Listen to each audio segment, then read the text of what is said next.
welcome to Stan the Wine Man TV. I am your host, Stan Rattan, and this is the Blue Collar Wine Show, where I help you spend your wine dollars wisely. This is going to be wines from the cellar, Malbec in particular, Washington Malbec from the cellar. Now, one of these has been there a little bit longer, and a couple of them haven't. And one of them came from actually Curlew Cellars. Cellar. Just an older vintage. It's kind of fun to do this because you kind of get an idea of where wines are going. I've always been told if you're going to age wines, the least you should buy is 4. I know a lot of us maybe can't afford that, maybe buy 3 or 4. And after a couple of years, taste one just to see how it's progressing. If you could buy a case, of course, that would be cool if you could do that. That's awesome.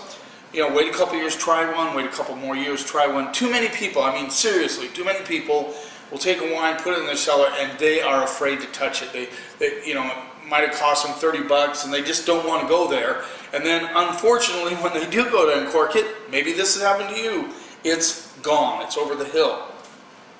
Well, if you can at least buy 2, that would be the way to go. I mean, if you're talking, let's say you're talking a $40 bottle of wine, which a couple of these are, and you want to tuck them away, at least buy 2. Because after, you go 2, 3, maybe 4 years, I would go no more than 3 personally, and try it, see where it's going, and you get an idea of how it's developing. Not all wines will age. They have to have, there's a lot of things that go into aging. There's the tannins, the acidity, the fruit, have to be in balance and harmony. You have to have the acidity to age it for sure. It has to have a good tannic structure, and good fruit would help. If it doesn't have fruit from the start, you're not going to get more fruit as it ages, depending on whether or not the structure is kind of holding the fruit. I don't want to get too technical on you, but anyway, I've been pretty good over the years about figuring out which wines will age and which ones won't. So I feel very confident in my approach to it. I know everybody has their own ideas about how to do that. But anyway, let's get started right off the bat. These are all Washington Malbec. They're from the cellar, and we're going to review them. There you go. Hopefully you enjoy this. This is a 2015, so not too old. Savage Grace Co. That's how what he calls his Malbec. He didn't want to call it Malbec, so he called it Co, which is what another name for it in France. Deanon Vineyard, Rattlesnake Hills, Washington. And this rolls in at $25. So once again, I have another bottle in my cellar, so I'm going to try this now and see how it's doing. 2015, so it's only got 3 years on it, not quite 3 years. But not all Malbec, of course, is made to age. A lot of Malbec is made to be drunk right away. Let's see what we get on the nose. Michael Savage, cool guy, kind of a wine geeky guy like me. Let's see what we get on the nose.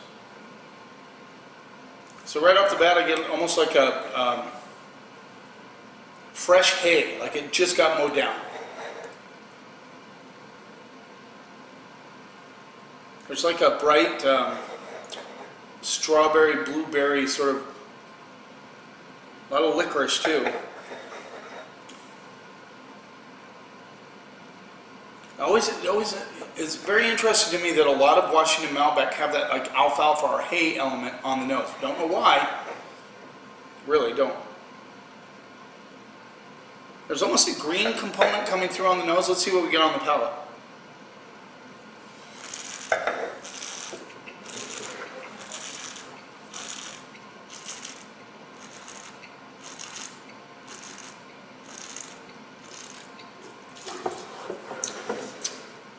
So I'm getting strawberries and plums, and that kind of fresh cut hay thing kind of drifts in the background. It's there. It's not, to me it's not off-putting. It's just part of the flavor profile. Soft tannins, good acidity, but it's pretty mellow right now. There's a lot of plums too. I'm getting a lot of like plum action on this one.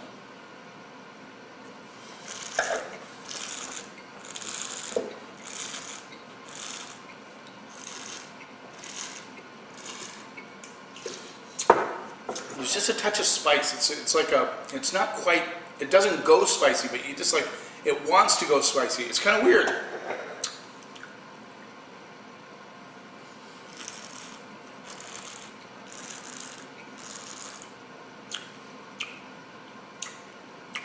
A little bit of raspberry right on the back side. This is nice. This is delicious. I would put this as a 10 in the delicious category. Really, it's light on the palate. It dances lightly, but at the same time, it's got a lot of power to it. I'm going to guess, just based on this one, and okay, I'm just going to say right off the bat, I'm going to give this a B+, A-. I think it's a very good Malbec. Good balance, good structure. Really delicious flavors, and I really like that about it. And I would say maybe 2 to 3 years at the most at this point. So I probably will open the next one in a couple years. But nice effort. I like Michael Savage makes some great wines. He was my wine of the year a few years ago, and that's why I have some of these in the cellar. But it's interesting that alfalfa kind of lingers on the backside a little bit. It's always interesting to me. In fact, if any of you know, I mean, maybe you do, maybe one of you watching knows why it is, and that flavor profile comes through, in particular with Washington Malbec. So I'm curious. Man, that good long finish. Okay, let's move on. 2011 Proprietors Reserve Malbec, Maryhill Winery, Columbia Valley. This rolls in at $36. That's on their website for their newest vintage. The flavors on that are just hanging on. Good job, Michael. Mr. Savage. Okay, there you go. There's their label. I did the code, didn't I? I'm just going to show the code one more time. One more code for the show. B+, A-. I'm not sure if I showed it. I probably did. I forget sometimes. Many times as I've done these, you'd think I'd have a rhythm going. I hope you're enjoying these. I enjoy doing them. I enjoy helping you find a good value for your dollar. I enjoy reviewing wines anyway. I do it all the time. It's what I do. A little messy. I think I need to practice pouring. I'm not all that good at it. So this is an older Malbec. This is 11, so it's got, 7 years on it.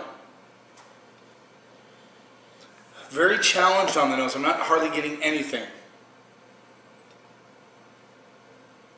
Just slight, maybe, now there's no alfalfa on this, which is interesting. I'm not saying that all of them have that on the nose, but I do get it a lot. No, there's nothing there really. I mean, just maybe a slight tobacco hit, maybe a little bit of Scotia currants. Yeah, nothing there. Nothing. Weird. Anyway, let's see what we get on the palate.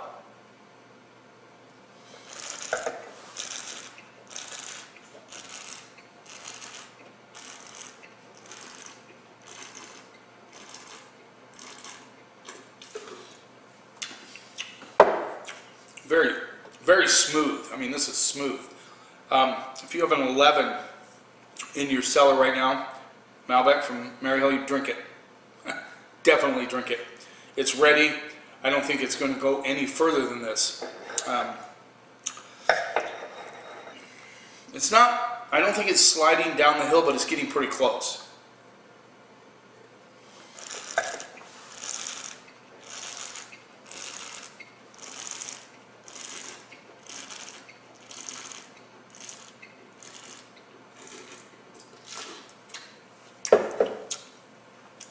I feel like I'm drinking a chocolate bar with a little bit of blueberry in it, raspberry, maybe a little bit of blackberry. It's very smooth. I mean, it's smooth, and there's a little kick on the back end. So yeah, you might be able to go a year, but I'm saying right now this one's ready to go. It's ready to drink.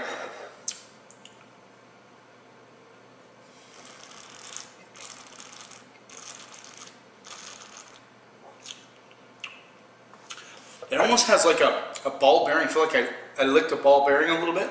It has that kind of feel on the backside of the palate, which is really kind of cool, I think. Very cool. This is right now a porch pounder. I hate to say that about a $36 wine, but you could quaff this down easily. You could be watching a movie, have a pizza, and you could just enjoy this. I mean, that raspberry, blueberry, blackberry edges kind of lingers on the backside. This is aged to its potential, I believe. That's the way I feel about it right now. I think if you wait a little bit longer, you might start seeing some of these flavors falter off. There's no aromatics really, none to speak of. But on the palate, it is delicious. It really is.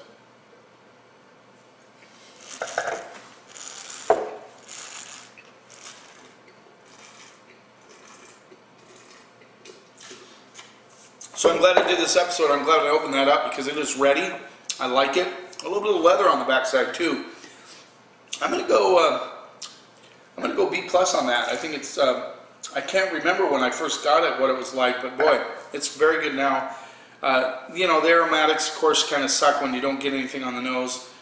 So I might have gone A, but we're gonna go B+. Let's move on. So Mr. Ryan Crane gave me this bottle of wine from his cellar down at his winery there in Sodo Urban Works. 2014 Curlew Cellars Stone Tree, The Apocalypse, Malbec, Wahluke Slope, Washington. This rolls in at $40, I'm pretty sure. Yep. And this is also 78% cab, 78% Malbec, 22% Cabernet Sauvignon. And as you know, in the state of Washington, actually in the United States, it has to be at least, well, in the state of Washington, 75% of the varietal to call it that varietal. When we did the Sagrantino episode in the last episode, and remember in Montefalco di Sagrantino, it had to be 98% or 95%. 95% Sagrantino. So this has quite a bit of cab in it. So just a little different. I'm excited to try this. Curlew Cellars is my winery of the year for 2017. I've been really pumping their wines. I really love them. I think Ryan Crane has a great touch for making wines. So let's see what we get on the nose. Yep, just a little bit of that alfalfa, a little bit of raspberry. Getting slight currant notes, or no, cherry, more cherry.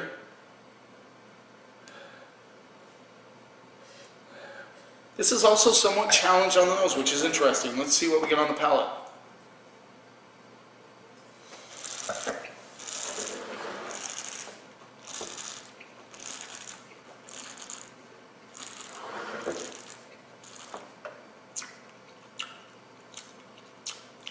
Couldn't spit that one out.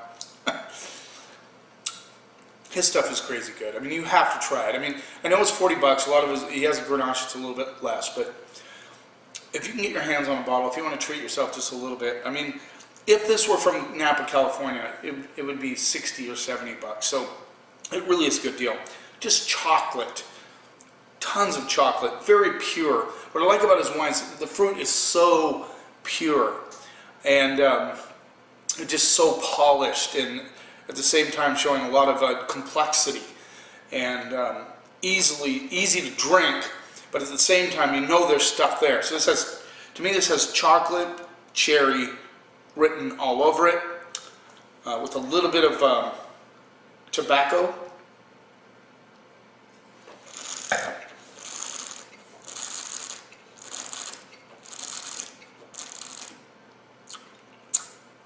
A little bit of grip on the back end, and good blueberry action kind of sneaking underneath from start to finish. Good long finish. I'm still feeling the grip a little bit on the back side. The tobacco comes through right at the end. Good flow across the back. Very seamless wine. Very well made. Now, this is a 14, So it's almost got 4 years on it. I'm going to say, with that structure that it has and the good acidity, you get that kind of feel of a little bit of brightness underneath. I'm going to say I would go 5 more years, easily, 5 more years on this one.